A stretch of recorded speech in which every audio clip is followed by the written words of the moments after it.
अस्सलाम वालेकुम वरहमतुल्लाहि वबरकातुहू। नाज़रीन, मैं हसनैन रियाज़ पहले की तरह आज आपकी खिदमत में इंतहाई अहम टॉपिक लेके हाज़िर हुआ हूँ जो बच्चों की तरबियत के हवाले से है। एक इंतहाई अहम मसला है जो डिस्कस आज करने जा रहे हैं कि बच्चों में बदतमीज़ी का अंसर बहुत ज़्यादा होता है। बच्चा बहुत ज़्यादा गुस्सा करता है। ये 2-4 दफ़ा मेरे साथ हो चुका है कि कई पेरेंट्स ने मुझे शिकायत की है कि सर हमारे जो बच्चे हैं वो इस तरह बदतमीज़ी का मुज़ाहरा करते हैं। जब कभी इनसे बात करने की कोशिश की जाती है तो हमेशा इनके ये होता है कि ये बदतमीज़ी से आगे से जवाब देते हैं और हमारे प्यार का हमारा मुज़ाहरा हम करते हैं तब भी आगे से गुस्से से जवाब देते हैं। सर इसे समझाएं आप हमारे बच्चों को। कुछ दिन पहले की बात है, मेरे पास एक वालिद हाज़िर हो गया बच्चे को साथ लेके। सर ये अली है, सर इससे आप पूछें इसकी कौन सी ज़रूरत है हम जो पूरी नहीं करते। इसने बाइक मांगी, हमने बाइक लेके दी। इसने हमसे जो डिमांड की है, चाहे वो अच्छे कपड़े हैं, अच्छा खाना है, हर वो चीज़ जो इसने मांगी है, इसने पैसे मांगे हैं बच्चों के साथ, हमने दोस्तों के साथ पार्टी करनी है मुझे दें, इसकी हर ज़रूरत हमने पूरी की है। चाहे हमें जैसे मर्ज़ी करनी पड़ी है हमने इसकी ज़रूरत पूरी की है। तब भी जब कभी इससे बात करती है, इसकी अम्मी इससे बात करती है या इससे मैं बात करता हूँ तो ये इंतहाई बदतमीज़ी से आगे से जवाब देता है। इसे तमीज़ नहीं है बात करने की। इससे पूछें ऐसा क्यों करता है। बच्चा मेरे सामने ही था, मैंने वालिद को उसी वक्त कह दिया। मैंने कहा कि मैं ठीक है जी आप जाएं, मैं इसके साथ बात करता हूँ। अब ना ये कोई पहली दफ़ा केस नहीं हुआ, कई दफ़ा हो चुका है। यही वजह है कि मैंने आज इस पर क्लिप बनाने की सोची। मैंने सोचा कि लाजमी तौर पर मुझे इस पर बात करनी चाहिए कि ये हर बच्चे का मसला है, हर वालिद का ये मसला होता है। अब उसका आगे से रिमार्क्स ये थे, मतलब कि उस वालिद के दोबारा जब मैंने उसके साथ बात की तो कहते थे सर हमारा जब दौर था ना तो हमें मतलब कि वालिदैन हमारी ज़रूरियात पूरी कर सकते थे ना, वो उनमें इतनी मतलब आप कह लें कि उनका रोज़गार इतना था कि हमें ये कर सकें। लेकिन उन्होंने फिर भी हमने उनसे अपने वालिदैन से ये बात कभी नहीं की थी कि आप हमारी ज़रूरियात का ख्याल नहीं करते। हम बड़ी तमीज़ के साथ, बड़े अदब के साथ बात करते थे, चाहे हम पढ़ते थे या चाहे हम नहीं पढ़ते थे। अब सबसे पहले मैं जिस पॉइंट के ऊपर बात करना चाह रहा हूँ वो हमारे पास है कि बच्चे बदतमीज़ी करते क्यों। आखिर कोई वजह तो है ना कि बच्चे में गुस्से का फैक्टर आ रहा है या आप कह लें कि वो बदतमीज़ी का फैक्टर आ रहा है। तरबियत अच्छी की जाती है बच्चों की, कोई मसला नहीं इसमें। आप कह लें कि बच्चों की हर ज़रूरत पूरी की जाती है, वो हर वालिद का मतलब कि एक फ़र्ज़ होता है, वो पूरा वालिदैन का फ़र्ज़ होता है, वो पूरा करते हैं। लेकिन उसके आउटपुट ये निकलती है कि बच्चा बदतमीज़ी करना शुरू कर देता है, गुस्सा शुरू कर देता है। इसकी वजह क्या है? सर बड़ा कंपटीशन का दौर है, मादा परस्ती का दौर है। बच्चा सुबह स्कूल के लिए जाता है तो उसे वहाँ पे क्लास में जाके कंपटीशन का मुज़ाहरा करना पड़ता है, वहाँ पे बड़ा मुकाबला होता है, उसे सामना करना पड़ता है जाके दूसरे बच्चों का। उसके बाद जब स्कूल से वापस आता है तो खाना अभी उसने खाया नहीं होता, तो उसे पहले फ़िक्र होती है कि मैंने ट्यूशन पे जाना है, ट्यूशन का वो काम करना है। अब ट्यूशन पे वो जाता है, 2 या 3 घंटे वहाँ पे लगा के आता है।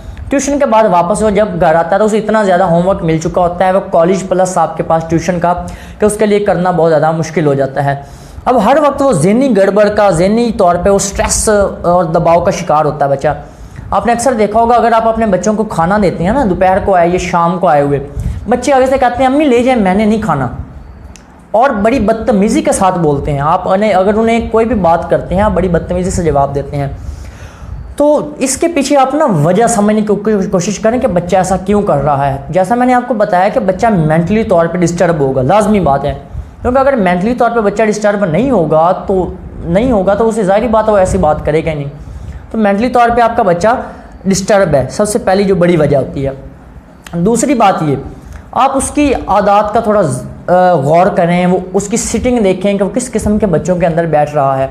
क्योंकि अगर बाज़ का ऐसा होता है अगर वो ज़हनी तौर पे दबाव का शिकार, दबाव लाजमी तौर पे होगा, चाहे वो पढ़ाई का हो, चाहे वो किसी किस्म की ब्लैक मेलिंग का हो, उसके दोस्तों का किसी किस्म का कोई फड्डा हो, कोई मुकाबला या कोई मसला बन गया हो, वो आपसे छुपा रहा हो, तो उस वजह से बदतमीज़ी का जो अंसर होता है बच्चों के शामिल हो जाता है। इसका इलाज क्या है? मैं अक्सर ये बात करता होता हूँ, ठीक है कंपटीशन का दौर है जो भी है, लेकिन फिर भी बच्चे कामयाब हो रहे हैं। बच्चे कौन से कामयाब होते हैं? हर वो बच्चा आज के दौर में कामयाब हो रहा है जिसकी तरबियत अच्छी है। अब अच्छी तरबियत में ये नहीं है कि आपने अच्छा खिला दिया, अच्छा पिला दिया, अच्छी हर ज़रूरत अपने बच्चों की पूरी कर दी, आपने अपना फ़र्ज़ पूरा कर दिया, नहीं। अच्छी तरबियत, मैं कहता होता हूँ तरबियत का जो डायरेक्ट जो ताल्लुक़ है ना बराह रास्त, वो माइंड सेट के साथ है। अगर आप अपने बच्चे का माइंड सेट बना देते हैं, उसकी सोच को आला कर देते हैं, बेहतरीन कर देते हैं, तो आपने अपना फ़र्ज़ अदा कर दिया। अब वालिद ने तो ये रहना नहीं होता घर में, वालदा के मतलब ही कॉन्टैक्ट होता है अपने बच्चों के साथ मोस्टली।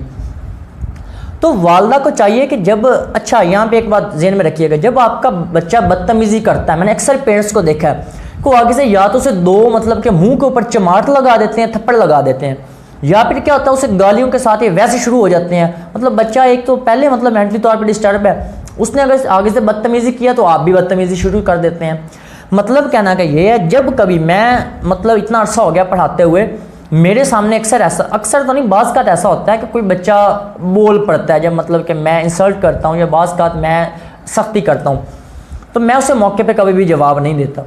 जब कभी बच्चा फ्रेश हो जाता है दोबारा मतलब कि आके सॉरी करता है, मैं उस वक्त ये बिल्कुल रिलैक्स बैठा होता, उस वक्त से मैं जाके समझाता हूँ कि बेटा आपने ये ऐसे नहीं करना, आपने गलत किया। आपका बच्चा मेंटली डिस्टर्ब है, जब वो बिल्कुल रिलैक्स हो गया ना, जब वो सो गया, उसने नींद पूरी कर ली, वो उठ गया, आपको पता है वो फ्री बैठा, उसके पास आप जाएँ, बच्चे के साथ जाके काउंसलिंग करें, बच्चे को समझाएं बेटा क्या वजह थी कि आपने ऐसे बात की है। अच्छा यहाँ पे एक बार इस पर मैं अलग से मैंने सेशन करना है। बात यह है कि वालिदैन में इतना हौसला नहीं होता अपने बच्चे से बात करें। मैंने कई केसेस इस तरह के मतलब कि आज तक मतलब ठीक कर चुका हूँ, और इंशाल्लाह ताला आगे भी इस तरह चलता रहेगा, वो आपके साथ लाजमी तौर पे मैं शेयर करूँगा कि वालिदैन में इतना हौसला नहीं होता कि अपने बच्चे को साथ बिठा के बात कर सकें, क्योंकि इतना कॉन्टैक्ट ही नहीं होता उनका। तो आप बच्चे को समझाएँ, बच्चे को समझाएंगे तो इंशाल्लाह ताला बच्चा जो होगा आपका ठीक हो जाएगा। बच्चे का माइंड सेट बनाएं, बच्चे को ये बात समझाएं बेटा अगर आपके मार्क्स कम आ रहे हैं क्लास में तो आप परेशान क्यों हो रहे हैं, कुछ नहीं होता। बच्चे को एक बात ज़हन में आप रख लें वालिदैन के, बच्चे का माइंड सेट बनाएं। माइंड सेट आपने क्या बनाना है, उन्हें कोशिश की अहमियत समझाएं कि बेटा वो कहते होते हैं गिरते हैं शहसवारी, कि वही शख्स ही गिरता होता है जो सवारी करने की कोशिश करता है। तो अगर आपके मार्क्स कम आ रहे हैं या आपको कोई और प्रॉब्लम है या क्लास में कोई मसला है तो आप डिस्कस करें, कोई प्रॉब्लम नहीं है, इस तरह होता रह जाता है। आप बच्चों का दिल बड़ा करें, बच्चे की सोच को बड़ा करना सीखें, बच्चे को किसी भी प्रॉब्लम को फेस करना सिखाएं। जब कभी आप बच्चों को प्रॉब्लम्स को फेस करना सिखाएंगे, बच्चे को बैठ के आप उसे अप्रिशिएट करेंगे, इंशाल्लाह ताला आपके बच्चे का ये गुस्से वाला जो नेचर है आहिस्ता आहिस्ता ख़त्म होता जाएगा। यहाँ पे मेन जो कंक्लूजन है ना आज की डिस्कशन का, वो बिल्कुल एक ही है कि अगर आपका बच्चा गुस्सा कर रहा है तो उसके सबसे पहले तो रीज़न फाइंड करें। मेरे पास जो ज़्यादा केसेस आते हैं उसमें रीज़न यही होता है, या तो बच्चे को कोई उसके कंपनी इरिटेट कर रही होती है, उसके जो फ्रेंड्स होते हैं, जो उसका नेबरिंग होती है, या फिर उसका कंपटीशन की जो फ़ज़ा होती है, वो कहते हैं कट थ्रॉट कंपटीशन, इतना गला काटने वाला, अगर उस उर्दू में इसका तर्जुमा किया जाए तो कंपटीशन की फ़ज़ा होती है, उसकी वजह से बच्चा जो होता है वो ज़हनी तौर पर डिस्टर्ब होता है। घर आते तो एकेडमी का काम, एकेडमी से वापस आता तो फिर दोनों तरफ का काम, तो बच्चा मेंटली तौर पर डिस्टर्ब होता है। बच्चे से अगर वालिदैन बात भी करते हैं तो वो आगे से बड़ा मतलब ज़हन उसका किसी तरफ होता है और वो जवाब किसी तरफ दे रहा होता है। तो यही बात है कि हमें ऐसा लगता है कि बच्चा बदतमीज़ी कर रहा है, तो बच्चे के उस रीज़न को आप फाइंड करने की कोशिश करें कि बच्चा आखिर क्यों ऐसा कर रहा है। इलाज इसका क्या है, इलाज वही जैसा कि मैंने आपको बताया, बच्चे के साथ काउंसलिंग करें। आप देखें कि बच्चा जब आपका बिल्कुल फ्रेश बैठा, उससे पूछें बेटा क्या वजह है आपके। और दूसरी बात ये, बच्चे को सिखाएँ बेटा कुछ भी नहीं होता अगर आपके मार्क्स कम आ रहे हैं, अगर आपका कोई मतलब कि सब्जेक्ट में रह गए हैं या फेल हो गए हैं या कोई प्रॉब्लम है या आपका मतलब कि कोई काम नहीं हो रहा या आपको कोई इरिटेट कर रहा है, बच्चे से आप इंक्वायरी करें, बच्चे से आप पूछें। और इंक्वायरी में मैंने आपको जैसे पहले बताया, आप ऐसा नहीं करना शुरू कर देना कि बच्चा गुस्से में बैठा हुआ है और आपने आगे से गुस्से का इजहार कर दिया।